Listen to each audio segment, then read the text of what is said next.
चोवीस नोव्हेंबर आणि रविवारी स्वातंत्र्यवीर सामाजिक संस्थेचा अंबरनाथ येथे शुभारंभाचा कार्यक्रम झाला। तर त्यामध्ये सावरकरांचे नातू सात्यकी सावरकर आणि डॉक्टर शुभाताई साठे यांचं व्याख्यान झालं इथे। आणि संस्थेचे संस्थापक अध्यक्ष श्री श्रीनिवास कुलकर्णी आज इथे आपल्यासोबत आहेत आणि गेली बरेच वर्ष ते या संस्थेचं काम पूर्वी स्वतंत्रपणे करत होते, पण आता गेल्या 5 वर्षामध्ये 16 जिल्ह्यामध्ये ही संस्था कार्यरत आहे। आणि त्यापैकी आज अंबरनाथ या विभागाचे दायित्व त्यांनी माझ्यावर सोपवलेले आहे।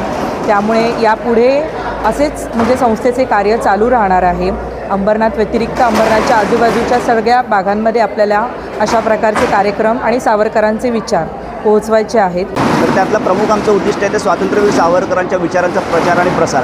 आणि स्वातंत्र्यवीरांचा जो विचारांचा प्रचार आणि प्रसार आहे, या माध्यमातून अनेक उपक्रम उदयास आलेले आहेत। जसं की आज दिनदर्शिका तुम्ही बघितली, क्रांतिज्वाला दिनदर्शिका आपण करतो, ती 30,000 घरांमध्ये आपण पूर्ण महाराष्ट्रात नाही, भारतात नाही, संपूर्ण जगात, जर्मनी, ऑस्ट्रेलिया, लंडन, जिथं सावरकरांना ज्या लंडनमधल्या इंग्रजांनी त्रास दिला त्या लंडनच्या भूमीवर देखील ही दिनदर्शिका जाते। त्याचप्रमाणे सावरकरांचं साहित्य आपण 5,000पेक्षा जास्त घरात आजपर्यंत वितरण केलेलं आहे। सावरकरांचे विचार कुठल्या ना कुठल्या पद्धतीने आपण लोकांपर्यंत पोचवायचं आहे, त्या पद्धतीने आपण पोचवतो आहे। आणि आजपर्यंत आपण 30,000 लोकांपर्यंत हे विचार पोचवण्यात यशस्वी झालो आहोत। आणि जे मी सांगितले उपक्रम, ते उपक्रम आता अंबरनाथमध्ये देखील यापुढे या विदुलाजी यांच्या नेतृत्वाखाली सुरू राहते।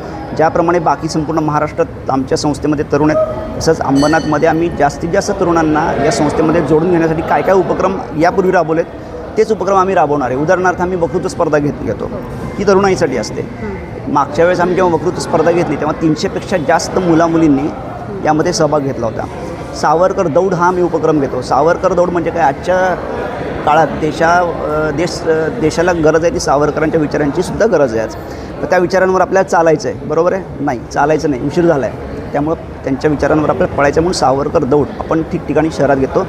यात सर्व तरुणाई यामध्ये सहभागी असते। अशा प्रकारे बरेच उपक्रम आहेत। ते सावरकर साहित्य आहे, दिनदर्शिका आहेत। आमची मोठी टीम आहे जी महाराष्ट्रातून सध्या 55 जणं या दिनदर्शिकेसाठी कार्यरत आहेत। आणि गेल्या 30 दिवसांमध्ये 200पेक्षा जास्त 20,000पेक्षा जास्त दिनदर्शिका या सर्व तरुणाईंनी घरोघरी जाऊन वितरण केलेलं आहे।